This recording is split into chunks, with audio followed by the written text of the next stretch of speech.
पूरी दुनिया में टाटा स्टील अपना प्रोडक्ट बेचती है, मेरे प्रोडक्ट को टाटा स्टील बेचती है। वाह। बहुत ज़्यादा डेवलपमेंट हो रही है, वो तो आपकी वजह से हो रही है, और मुझे नहीं लग रहा कि ये सब चीज़ें किसी और प्राइम मिनिस्टर की वजह से नहीं, जम्मू कश्मीर के नौजवानों में बहुत ताकत है भाई। I actually came from US in 2014. And you left to USA? Yeah, I left USA. I wanted to employ my own people. 2010 में होटल में रूम हुआ था, तो अभी मेरे पास करोड़ों की गौशाला का मालिक हूँ। फिर ये आलू से सोना तो नहीं बनाते, पर ये सोने की तरह ही आलू में। आपके जो पीएम सम्मान निधि है वो तो हमारे लिए एकदम वरदान है।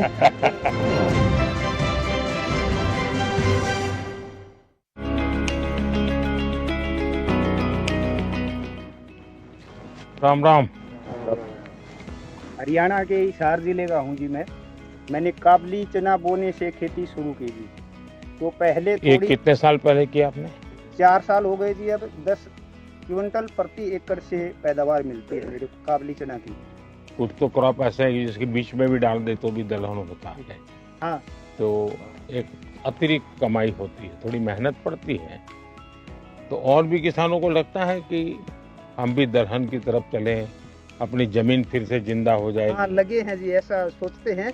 मैं ये बताता हूँ किसानों को कि भी हम दलहन की फसल चना की बोएंगे तो हमें ये फसल तो मिलेगी, और अगली फसल के लिए भी चना हमारी जमीन में या अन्य दालों वाली फसलें कोई भी और हमें हमारी जमीन में नाइट्रोजन छोड़ती है, तो अगली फसल भी अच्छी होती है। जीवन में ऐसा पहला मौका मिला है कि हम प्रधानमंत्री से मिले हैं। बड़े अच्छे प्रधानमंत्री हैं, किसान से और एक साधारण आदमी तक वो लगाव रखते हैं। और मैं किसान उत्पादक संगठन अभी देख रहा हूँ सर, मैं उसमें सीईओ हूँ, और मैं खेती भी करता हूँ दाल की। हमारे 16 बीघा जमीन है घर की, मैं चना करता हूँ जी। और हमने महिलाओं के 20 महिलाओं का ग्रुप बना रखा है गाँव में, तो हम उनसे चना लहसुन पापड़ ये बना रहे हैं, क्योंकि हमारे जो ऑडियो पे उसमें लहसुन। अच्छा, वहीं पर उसका आपका प्रोडक्ट भी कर लेते हैं? हाँ। तो किसी प्रोडक्ट का नाम रखा है कि जो हमारा गाँव दुगारी है सर, उसी के नाम से हमने ब्रांड नेम रखा है दुगारी वाले। अच्छा। हाँ, चना लहसुन पापड़, दुगारी वाले चना लहसुन पापड़। तो लोग ले जाते हैं? जी सर, हमने है ना, एक तो जैम है, गवर्नमेंट होटल है जैम, उस पे रजिस्टर है, तो सर आर्मी वाले सर उसमें खरीदते हैं। तो पूरे राजस्थान में मालूम है ये सर ऑल इंडिया में सब बिक रहा है सर। अच्छा। हाँ। और भी लोग बनाते हैं क्या? लेके आते और भी सर बनाते होंगे सर। हमारे जो किसान की महिलाएं, ये आप सबको खिलाना पड़ेगा। हाँ बिल्कुल सर, बिल्कुल। रोंगटे खड़े हो गए थे हमारे, क्या सर से कैसे मिलेंगे। और जैसे वो आए तो एकदम उनकी चमक देख के हम शब्द नहीं है कि क्या बोले, अब एकदम अलग था वो मोमेंट। दलहन की खेती करता हूँ मैं 2013-14 से 1 एकड़ से स्टार्ट करके 13-14 एकड़ तक मैंने चने की खेती की जी। हाँ। पहले 1 एकड़ पे चना किया, बाकी जगह पे दूसरा कर रहे थे? हाँ जी, दूसरा। अभी धीरे धीरे आपने इसको बढ़ा दिया? वो मैंने 13 से 14 एकड़ पे ले आया जी मैं। हाँ। और आपकी आय में क्या फर्क हुआ?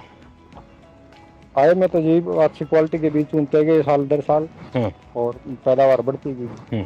जो शाकाहारी लोग हैं उन लोगों को तो दलहन से ही प्रोटीन मिलता है। तो ऐसी स्थिति में आपको लगता है कि जब आप दलहन करते हैं सिर्फ अपने जेब भरते, ऐसा नहीं, आप समाज का भी बहुत बड़ा भला करते हैं। अभी हमारे खेत तो छोटे छोटे हैं, जोत बहुत छोटी होती है, और उसके कारण कुछ भी प्रयोग करे तो बेचारा अकेला पड़ जाता है। लेकिन मान लीजिए आपने 200 किसान इकट्ठे हुए और तय किया कि भाई हम 200 किसानों की जितनी जमीन भी है, 400 बीघा 500 बीघा जो भी है, एक या दो जो भी चीज तय करें वो ही करेंगे, और फिर उसका बड़ा मार्केटिंग करेंगे। ऐसी तो क्या उसको किसानों को ज्यादा लाभ होता है? बिल्कुल होता है सर। हम लगभग 1200 एकड़ में रेसिड्यू फ्री फार्मिंग कर रहे हैं काबली के ऊपर। तो जो पहले वो जो माल बेच रहे थे उनसे उन्हें काफी फायदा, यानी सब किसान अब मान गए हैं, उसके कारण आपको मेहनत भी कम पड़ती होगी, क्योंकि हमने एक ऐसा सिस्टम बना दिया। बीड जिले से। कहाँ से? बीड जिला। वहाँ तो पानी की दिक्कत रहती है, इसलिए आपने जो अभी धन की योजना चालू की है, इसलिए आपका बहुत सारा शुक्रिया। चलिए, धन्यवाद। अब जैसे हम मिलेट के लिए लगे हैं सब जगह पे, जो पुरानी हमारे परंपरा थी, बाजरा हो, ज्वार हो, ये सारी चीज़ें, अब दुनिया में बहुत बड़ा मार्केट हो रहा है। और जहाँ पानी नहीं है ऐसी भूमि पर भी किसान अपनी कमाई कर सकता है। मिलेट भी बने। हाँ, मिलेट भी करते हैं। क्या क्या करते हैं उसमें?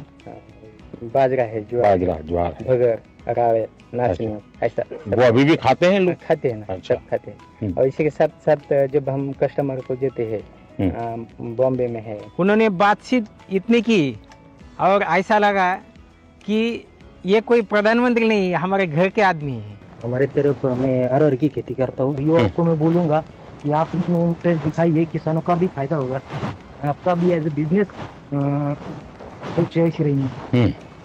मैं एक समूह से जुड़ी हुई महिला हूँ। मैंने अभी 2023 में समूह ज्वाइन किया था और मैंने अपनी 5 बीघा खेती है, उसमें मैंने मूंग का उत्पादन शुरू किया। साहब आपके जो पीएम सम्मान निधि है वो तो हमारे लिए एकदम वरदान है, बहुत बड़ा वरदान है हमारे लिए। जो किस्त में आते हैं आप जो हमें आपसे 6,000 साल का मिलता है, हमें उससे बहुत आसानी हो जाती है। जैसे कि समय समय पर हम उससे अपनी बीज लेना, जुताई कराना खेत का, वो तो हमारे लिए बहुत ही बड़ा वरदान है। अच्छा, कभी ये मन करता है कि धीरे धीरे फर्टिलाइजर कम करें? जी, हम जो क्योंकि कभी हमने ये भी सोचना चाहिए जी, ये हमारी माँ है, उस माँ को अगर हम ऐसी ही चीजें खिलाते पिलाते रहेंगे तो कितने दिन जिंदा रहेगी? ये बात किसानों में होती है। तो जब उसके दिमाग में ये भर जाता है ना कि भाई मुझे बच्चों को अच्छी जमीन देनी है, ऐसी टुकड़ा नहीं देना है, यानी बिल्कुल धन धान्य से भरी हुई ऐसी जमीन देनी है, तो फिर उसको लगेगा कि मैं नुकसान नहीं करूं। एक काम आप किसान मदद कर सकते हैं। जब मान लीजिए किसी के पास 4 बीघा जमीन है, आप उसको एकदम को उसको प्राकृतिक खेती कहोगे तो हिम्मत ही नहीं करेगा, भाई भूखा मर जाऊंगा। लेकिन उसको ये कहेगा भाई ठीक है, हमारी बात मत मानो, इसके 4 टुकड़े कर दो, एक बीघा में हम जो कहते वो करो, 3 में तुम जो करते थे वही करो, 2 साल तक हमारे साथ चलो, तो उसको सफलता मिलेगी। फिर वो 1 के 1.5 करेगा, 1.5 के 2 करेगा, फिर उसका विश्वास है। हम एकदम से कहेंगे नहीं 4 बीघा बंद कर दो और ये कर दो, तो संभव नहीं है। वो खाएगा क्या, बेचा डरता है वो।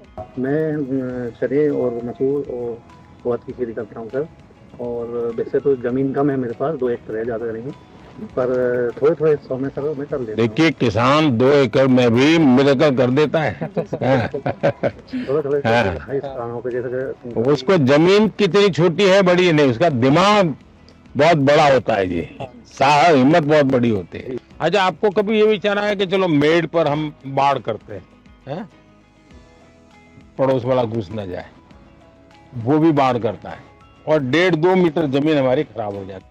अगर मिल करके वहां सोलर लगा दे, उसका सोलर उधर की तरफ झुकेगा, आपका सोलर इधर झुकेगा, आपकी बिजली आप कमा के बेच के दोगे, वो बिजली वो बेच देगा। हाँ, ये दिशा में जाना चाहिए। अब सरकार पैसे देती है इसके लिए, उसी दिशा में जाना चाहिए। दूसरा एक मुझे लगता है रिचार्जिंग वेल की ओर जाना चाहिए। हमने पानी जो बारिश का आता है नीचे जाए उसके लिए कोशिश करें, तो पानी का लेवल ऊपर आ जाता है, उसका बहुत फायदा होता है। चलिए, बहुत अच्छा लगा। आप लोग बड़े साहसिक किसान हैं और बहुत अच्छी मेहनत करने वाले लोग हैं, लेकिन प्रयोग कर रहे हैं, मुझे बहुत खुशी हुई। क्योंकि हम भाई, मेरे पिताजी भी ऐसा करते थे, मेरे चाचा भी ऐसा करते हैं, मैं भी ऐसा करूंगा। अब हमने नौजवानों को थोड़ा इसमें से बाहर लाना है। पशु मंत्रालय की वजह तरफ से हम लोगों को 50% सब्सिडी मिली है। मेरे पास कुछ गाय थी, अभी 250 के ऊपर गिर गाय है मेरी। स्टार्टिंग में 2010 में होटल में रूम बॉय था, अभी मेरे पास करोड़ों की गौशाला का मालिक हूँ। भारत सरकार ने बहुत बढ़िया सपोर्ट दिया है। तो ये रूम बॉय में से यहाँ कैसे पहुँच गए भाई? तो सरकार की उपलब्धि है सर। आपकी इतनी गाय है तो क्या खुद ही रखते हैं कि गाय लोगों को भी देते हैं? अभी मैंने जो आदिवासी महिला है जो ऑर्गेनिक खेती करती है और गरीब है, उसको मैंने 63 गाय गिफ्ट की है, बछड़ियाँ मेरी तरफ से। हाँ, देखिए मैं काशी का सांसद हूँ, तो मैं एक प्रयोग करता हूँ। मैंने वहाँ गिर गाय करीब 100 परिवार को दी है और उनसे शर्त की है कि जो पहली बछड़ी होगी वो आपको मुझे वापस देनी है, जो वापस देते वो दूसरे परिवार को देता। 2020 के समय में सर, जब पूरी दुनिया बंद हो गई थी, उसके बाद रिसर्च किया, थोड़ा सा और पढ़ा, उसके बाद डिपार्टमेंट गए हरिद्वार में, तो वहाँ से प्रधानमंत्री मत्स्य संपदा योजना के बारे में पता चला। और मुझे ऐसा लगता है सर वो लाइफ चेंजिंग एक स्कीम है हमारे लिए। और वहाँ से फिर जो मेरे को सब्सिडी के रूप में जो मेरे को असिस्टेंस मिली, उसकी वजह से सर मेरे को बहुत ज्यादा हेल्प हुई। कितने लोगों को काम देते हैं? 25 के करीब जो लड़के हैं हमारे गांव के, उत्तराखंड के छोटे छोटे गांव से, वो हमारे यहाँ आके सर काफी कुछ सीख के कुछ अलग अलग जगहों पे वो चले गए और अपना अपना थोड़ा थोड़ा काम कर रहे हैं। मेरा सजावटी मछली पे मेरा अच्छा, एक्वाकल्चर पहली बार सर यूपी में शुरू किया। हाँ हाँ, कैसे कर रहे हैं और कहाँ से सारा ट्रेनिंग लिया, क्या सर किया? मैं पीएचडी हूँ, मेरा सब्जेक्ट यही रहा है। तो मैंने सोचा कि मैं बजाय जॉब सीकर के जॉब प्रोवाइडर बनूं, तो फिर मैंने जो है वहाँ पे स्टार्ट किया गाजीपुर में। दुनिया में एक्वाकल्चर में बहुत काम होता है और भारत में कई विशेषताएं भी है। हमने उस तरफ ध्यान दिया तो बहुत बड़ा मार्केट है। प्रधानमंत्री मत्स्य संपदा योजना एक स्टार्टअप फार्मर्स के लिए बहुत बड़ी होप है। आपका जो सपना है कि गांव अगर समृद्ध होगा तो देश समृद्ध होगा, तो मैं सरायकेला में हाथीमारा गांव में वहाँ पे 125 गरीब जनजाति और हो जाति फैमिली को अडॉप्ट कर लिया और वहाँ पे मेरा इंटीग्रेटेड फार्मिंग का हमने आयाम चालू। आपकी पढ़ाई भी इसमें हुई है? पहले से कहीं ट्रेनिंग ली? कैसे मन कर गया इसमें? सर आप मेरे आदर्श रहे। अरे भाई आपने देश को आह्वान किया था कि जॉब सीकर की जगह पे जॉब गिवर बनो। पूरी दुनिया में टाटा स्टील अपना प्रोडक्ट बेचती है, मेरे प्रोडक्ट को टाटा स्टील बेचती है। वाह बढ़िया। सर मेरे आराध्य रहे हैं, मेरे प्रेरणा स्रोत रहे हैं, मेरे गुरु रहे हैं और मेरे पूरे जीवन का इम्पैक्ट उनके छोटे छोटे एडवाइस, उनके छोटे छोटे बातों को लेके परिवर्तित होता रहा है। जी मैं सखी ऑर्गेनाइजेशन से जुड़ी हूँ और हमारा सफ़र 20 महिलाओं से शुरू होकर आज 90,000 महिलाएं 90,000? जी सर 90,000 महिलाएं काम कर रही हैं और वो दूध बेचकर एक अच्छी इनकम ले रही हैं और हमने आज तक 14,000 प्लस लखपति दीदियाँ भी बनाई हैं। आप तो सर मेरे कल बता रही हो। मेरा बस यहाँ अच्छा फिशिंग बोट है, बच्चे हो रहा हूँ। अभी आपका स्कीम का वजह से प्रधानमंत्री मत्स्य संपदा योजना स्कीम का वजह से आइस प्लान भी हुआ, कोस्टर जी हुआ। कितने लोग काम करते हैं आपके साथ? मेरे साथ काम करते हैं 100 लोग काम करते हैं। अच्छा, और भी ऐसे लोग हैं जिनको ये विचार आता है? जी सर, इन लोगों को भी दूसरा लोग भी अंडमान, जो पहले हम लोग जो ठीक से हम लोग को ये फिशिंग बोट जाने नहीं सकता सर। आपका स्कीम का प्रधानमंत्री मत्स्य संपदा योजना स्कीम का वजह से अभी बोट भी चल रहा है, अभी आइस भी मिल रहा है सर, यहाँ मच्छी रखने का जगह भी मिलता है सर।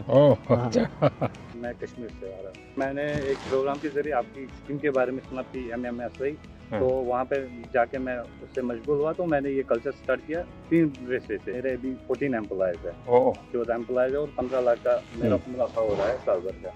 बहुत अच्छा मार्केट मिला है और इसके साथ औरों को भी फायदा मिल रहा है। अब तो ये ट्रेन से भी आपका गुड़ जा रहा है तो बहुत जल्दी से आपकी चीजें पहुँचेगी। बहुत ज़्यादा डेवलपमेंट हो रही है, वो तो आपकी वजह से हो रही है और मुझे नहीं लग रहा कि ये सब चीज़ें किसी और प्राइम मिनिस्टर की वजह से। नहीं, जम्मू कश्मीर के नौजवानों में बहुत ताकत है भाई। कश्मीर में आपकी दौरान, आपकी हुकूमत के दौरान, गवर्नमेंट के दौरान हुई है।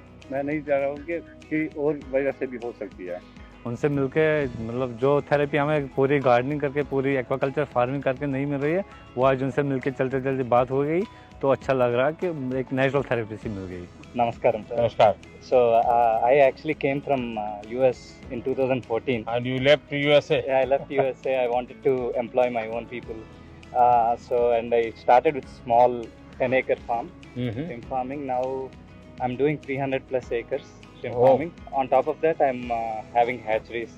We're producing seed for 10,000 plus acres. I took benefit from FIDF, sir. And almost I got at 7% interest rate. Wow. So because of that, I was able to expand a lot. Now I have about 200 employees. Sir. Wow, great. Narendra Modi ji was walking towards us. It was a pause moment of my life. It was like a wow situation.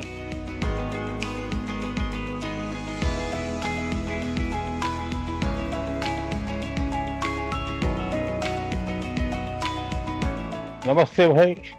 मैं गुजरात से Amreli district के धारी FPO से हूँ। मेरा नाम भावना गोंडलिया और अभी मेरे FPO में 1700 फार्मर है और हमने सर लगातार 4 साल से 20% 1700 फार्मर?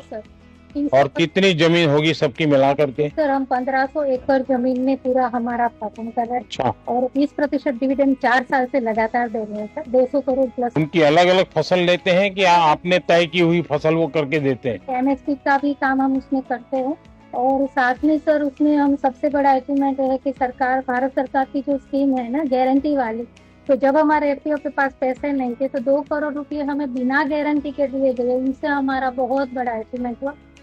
नमस्कार प्रधानमंत्री जी, मेरा नाम सुनील कुमार है, मैं जैसलमेर राजस्थान से हूँ। हम ज्यादातर काम आईपीएम जीरे में करते हैं, इंटीग्रेटेड पेस्ट मैनेजमेंट, ऑर्गेनिक जीरा। अच्छा। तो सर मेरे एफपीओ के अंदर 1035 किसान है, जिसमें से अब जीरा वाले हैं? जीरा और इसब जीरा का मार्केट कहाँ है सर? अभी जो हम भेज रहे हैं ना सर, गुजरात के अंदर अलग अलग एक्सपोर्टर्स को देते हैं, तो वो फिर उनको लेके जाते हैं। कभी किसी ने इसबगुल का आइसक्रीम बनाया है क्या? नहीं। सोचिए, बहुत बड़ा मार्केट हो सकता है। जैसे उन्होंने वैल्यू एडिशन के बारे में बोला, उन्होंने जैसे एक छोटा सा आइडिया दिया, अब उनके दिमाग में कहाँ से आया, पर आइसक्रीम आज तक हमने भी नहीं सोचा, पहली बार सोचा है। अब इसके ऊपर विचार करेंगे और जरूर कुछ करेंगे। मैं सर धर्मेंद्र कुमार मौर्य, मिर्जापुर, जो आपका संसदीय क्षेत्र वाराणसी है उसके बगल का जिला है। अब मिलेट्स पे हम लोग काम कर रहे हैं जी सर, जिसमें पैकेजिंग वगैरह करके ब्रांड करके बिक्री होती है। हम डिफेंस में एनडीआरएफ को भी सप्लाई दे रहे हैं सर, हमारा उनके साथ एमओयू है सर।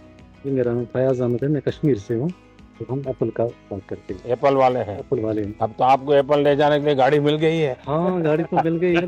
60,000 टन आपके फल, सब्जी, फूल रेल मार्ग से यहाँ पे दिल्ली में पहुँचे? दिल्ली पे पहुँच गए, बाकी जगहों पे पहुँच गए। ये बहुत बड़ा काम हुआ है जी, लेकिन ट्रकों में बहुत टाइम लगता है। मेरा नाम राफी फिकला है, मैं जबलपुर मध्य प्रदेश से। सर हम एरोपोनिक्स के थ्रू पोटैटो सीड्स बनाते हैं। ऐसा ही? हाँ सर, ये वर्टिकल फार्मिंग है, हॉरिजॉन्टल करते हैं। ये सब पोटैटो सीड्स हैं सर। ये आलू से सोना तो नहीं बनाते, पर ये सोने की तरह ही आलू में, क्योंकि इसी को फिर हम फील्ड में मल्टीप्लाई करते हैं और किसान अपनी खुद की अब ऊपर करते हैं जी सर, आलू। तो लटकते हुए आलू होते हैं सर इसमें। मतलब ये जैनियों के लिए है, ये जैन आलू है। अगर वो जमीन में है तो जैन खाते नहीं, बाहर है तो खाते। नरेंद्र मोदी जी से जब मिले तो उनको हमने ये मिनी ट्यूबर्स दिखाया, उन्होंने ये आलू देखा, उन्होंने उनको इस बारे में पता था हॉरिजॉन्टल फार्मिंग और एरोपोनिक्स के बारे में, तो उन्होंने देखते ही बोला कि ये तो जैन आलू है। उन्होंने हमें इस जैन आलू की उपाधि दी है इस आलू को। नमस्कार, मेरा नाम मोहम्मद असलम है, मैं 12 जिले से हूँ। गार्लिक बेस हमारा कहाँ से है? 12 जिले से, राजस्थान। 12 राजस्थान। हाँ सर, गार्लिक का जो हमारा हब है, गार्लिक में हम उसका वैल्यू एडिशन कर रहे हैं, पाउडर, पेस्ट, और ये अभी एक्सपोर्ट का भी हमने लाइसेंस का अप्लाई कर रहे हैं। मुझे एक नौजवान मिला, बोले हम बेसन और लहसुन का पापड़ बनाते हैं। सर मेरा आपको बताते दोस्तों सूर्य में मन की बात में आपसे सम्मानित भी हूँ। वाह, चलिए बहुत बहुत धन्यवाद भाई।